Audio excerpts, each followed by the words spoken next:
Bonjour, c'est Fabien. Dans cette vidéo, je partage avec vous comment archiver des fichiers avec Linux et donc en ligne de commande.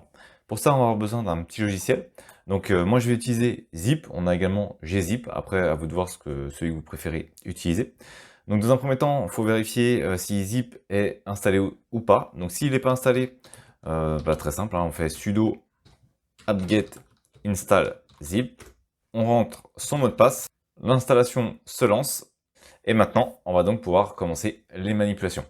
Alors ici j'ai créé un petit dossier donc qui s'appelle zip dans lequel j'ai deux images. Donc là je vais aller me positionner dans le bureau et ensuite je vais me positionner dans mon dossier zip.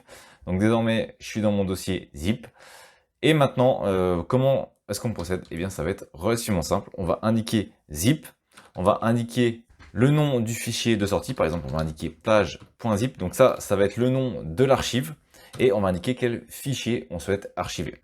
On va indiquer plage1.jpg. Voilà, donc je vais faire entrer, et comme prévu, il m'indique qu'il a bien ajouté un fichier à cette archive, donc mon archive elle est ici, je peux aller voir dedans directement, j'ai bien mon image. Donc je vais supprimer. Donc ensuite, on peut voir également comment ajouter directement deux images. En fait, ça revient exactement au même. Je vais ajouter plage2.jpg. Et désormais, j'ai bien les deux qui ont été ajoutés. Donc ici, j'indique le nom de l'archive et à la suite, j'indique tous les fichiers que je souhaite ajouter dans cette archive. Une autre possibilité que j'aurais pu utiliser, plutôt que de faire ici directement le nom de l'image, j'aurais pu utiliser JPG, indiquer ici une étoile pour indiquer que tous les fichiers JPG doivent être archivés dans, par exemple, une nouvelle archive qui serait plage2.zip. Et si je fais entrer, eh bien, j'ai bien, en vérifiant dans mon archive, j'ai bien les deux fichiers. Donc ça, c'est la première solution. Donc là, je vais supprimer les deux éléments. Et maintenant, on va retourner sur le bureau et on va voir comment faire donc pour faire une archive avec un dossier.